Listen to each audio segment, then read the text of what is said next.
వెంకటేశ్వర ద్వాదశ మంజరికా స్తోత్రం ప్రారంభం. శ్రీకళ్యాణ గుణోల్లాసం చిద్విలాసం మహోజసం శేషాద్రిమస్తకావాసం శ్రీనివాసం భజామహే. వారాహవేష భూలోకం లక్ష్మీమోహన విగ్రహం వేదాంతగోచరం దేవం వెంకటేశం భజామహే.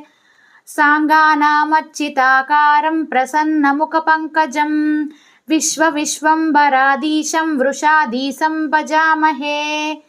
కనత్కనకవేలాఢ్యం కరుణావరుణాలయం శ్రీవాసుదేవ చిన్మూర్తిం శేషాద్రీశం భజామహే.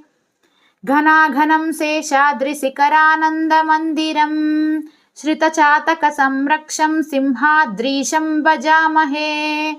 మంగళప్రదం పద్మాక్షం కస్తూరీతిలకోజ్వలం తులస్యాది మనః